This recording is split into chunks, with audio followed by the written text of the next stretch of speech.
Tapi sebelum menonton, jangan lupa klik tombol subscribe and loncengnya.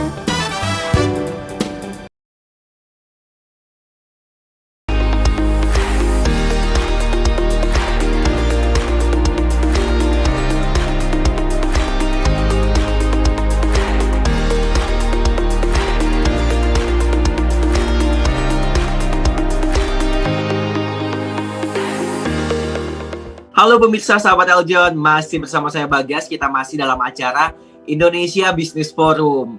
Nah sahabat Eljon, kita masih terhubung juga tentunya bersama narasumber kita hari ini. Di sini ada Bapak Benny Cuaca, beliau merupakan Direktur Eljon Academy Divisi Productivity and Performance Mentoring. Halo Pak Benny. Halo Bro Bagas, sahabat Eljon semuanya. Oke, terima kasih Pak Benny masih terhubung bersama kita hari ini ya Pak ya, bersama sahabat Eljon. Kita masih membahas topik kita ya Pak ya, tadi kan kita sudah membahas mengenai treasury ya Pak ya. Treasury itu apa dan ternyata berbeda juga dengan kasir ya Pak Benny ya. Bro. Nah, sesuai dengan tema kita yaitu treasury sama dengan money at work. Tadi sahabat Eljon Pak Benny juga sudah menyampaikan money at work berarti uang yang bekerja. Nah, kita ingin tahu nih Pak Benny, konsep dari money at work itu seperti apa sih Pak? Oke, konsep dari money at work itu seperti apa? Jadi gini Bro, singkat cerita seperti ini Bro. Saya ambil yang simple aja ya.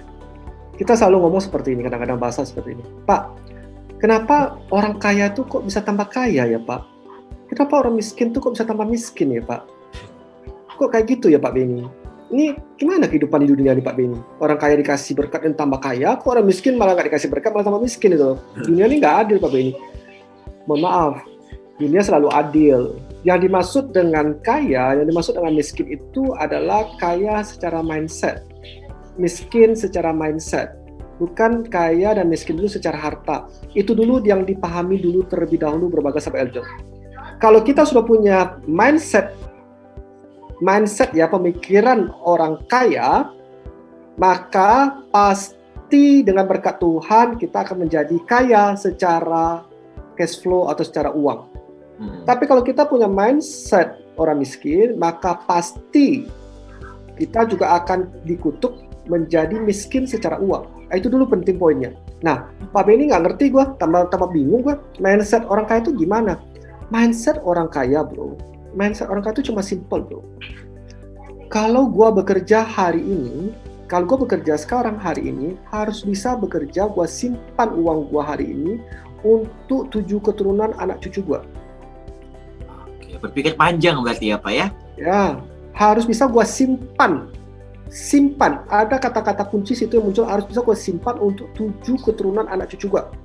Ya, itu mindset orang kaya Bro. Tapi kalau mindset orang miskin, kita dapatin uang sedikit, kita dapatin uangnya nggak terlalu banyak, tapi kita sudah langsung ngomong, yes, akhirnya gue bisa beli gadget baru. Nah, yes, akhirnya gue bisa traktir, gue punya pacar, nah gue bisa belanjain dia, shopping gitu loh, yes gitu loh. Nah sudah selesai sudah. Nah kalau kita sudah punya mindset, salah nggak Pak Benny belanjain pacar? Nggak salah, dapatin 1 juta, belanjain pacar boleh, berapa belanjain pacar boleh, nggak ada saya larang, itu wajib karena pacar itu adalah investasi kita, dialah yang akan menjadi kita punya pasangan hidup, benar nggak?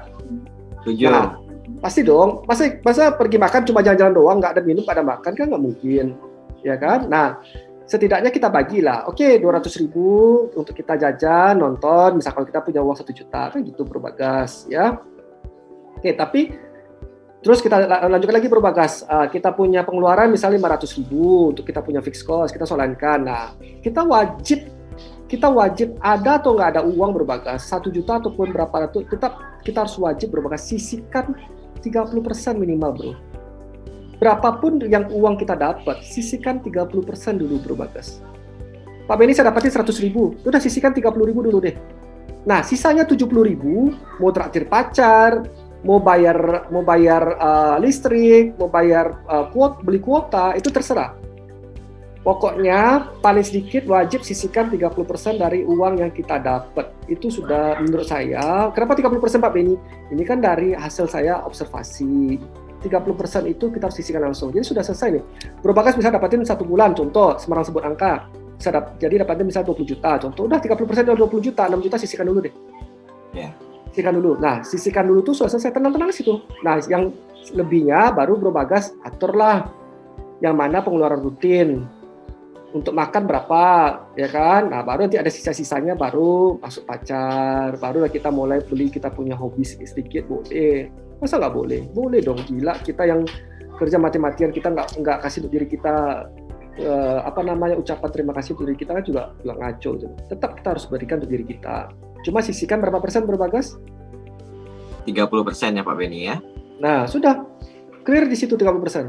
Nah, itu kalau kita punya untuk individu. Pak, bagaimana dengan perusahaan? Sama. Saya selalu, Bro Bagas, ini menurut saya ya, kita akan masuk ke dalam tahapan pertanyaan ini adalah bagaimana memperoleh, kan gitu, bagaimana memperoleh apa Bro? Dana tanpa kos mungkin ya Pak ya? Dana tanpa kos gitu bisa jadi ya, dana tanpa kos nih. Pak Benny kan memperoleh uang tuh harus ada cost of money ya Pak Benny, harus ada cost of funding ya Pak Benny. Itu harus Pak Benny, karena kalau enggak nanti pasti nggak mungkin lah nggak ada cost. Iya, ini mendekati 0%, ya saya ngomong ya. Kan nggak ada yang nggak ada biaya dalam dunia ini. Pergi ke toilet aja kita bayar sekarang. Iya. Kan gitu, pasti ada. Tapi ini ya mendekati 0 lah ya. Nah, cara gimana nih? Selalu saya mengajarkan Bro Bagas, asumsi lah. Sekarang saya mentoring Bro Bagas, izin saya ya. Saya mentoring di Bro Bagas ya. Oke, Bro Bagas adalah seorang finance, bukan seorang treasury. Finance, oke.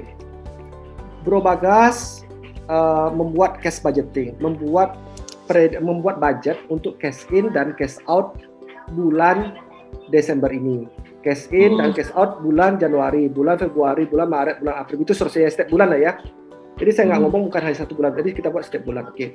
Kan Bro Bagas pasti sudah tahu tuh, kira-kira kita terima pemasukan piutang berapa rupiah, bayar utang berapa, utang ke bank, utang pajak, bayar gaji, bayar listrik, kan gitu.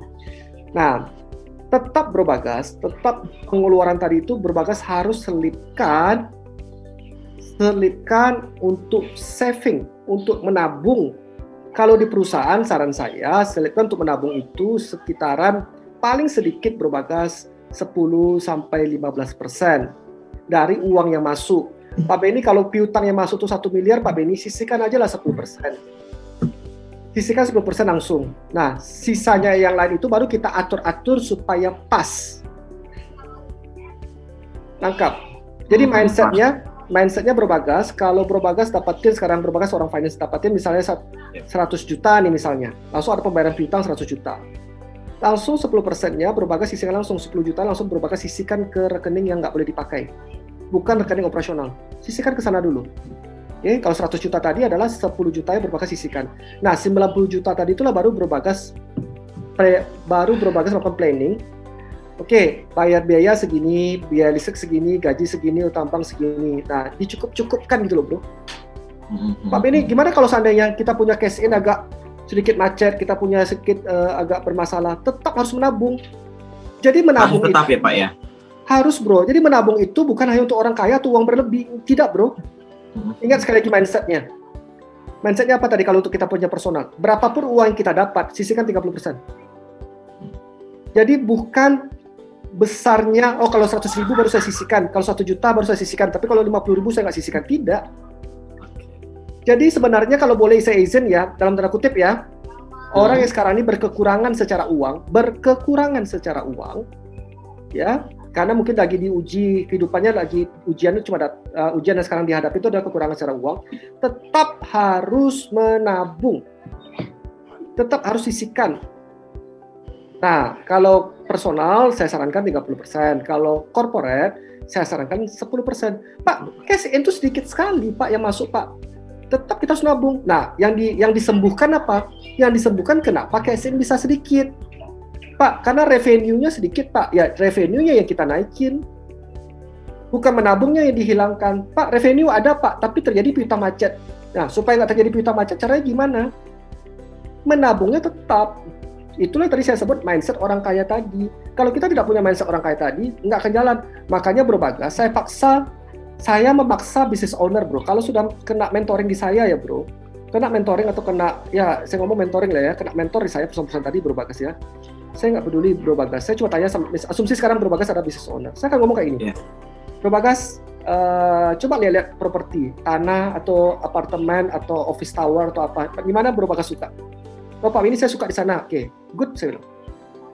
Oke, berapa harganya? Contoh, 1,5 miliar atau 2 miliar misalnya. Oke, 2 miliar kalau kita ambil untuk jangka waktu 10 tahun, berapa angsurannya? Contoh, sembarang sebut angka aja saya sembarang sebut angka. Iya Pak. 100 juta misalnya kan? Oke, deal.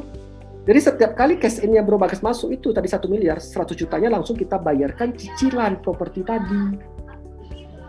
Sehingga kan mau nggak mau kan harus bayar. Iya. Harus nabung. Karena kalau nggak Bro Bagas tidak akan pernah terjadi menabung.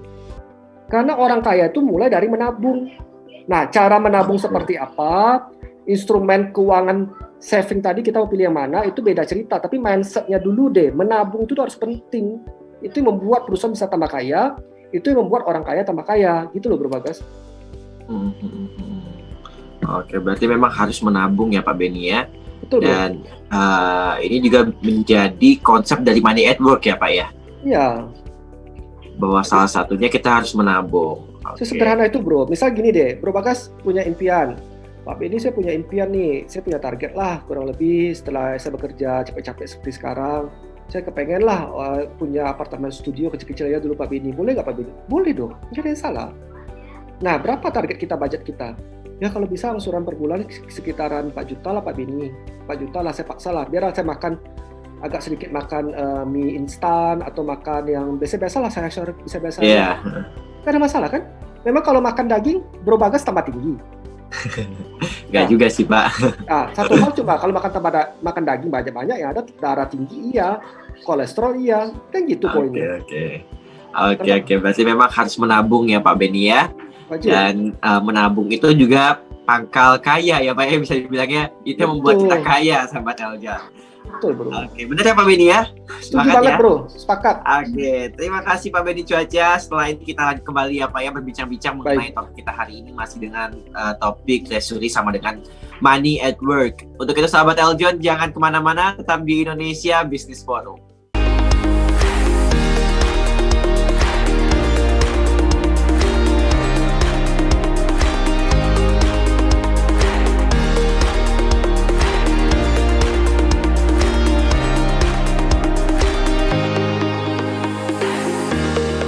Halo Sobat Eljon semuanya, jangan lupa untuk like video ini dan juga subscribe Eljon TV ya, sekarang juga.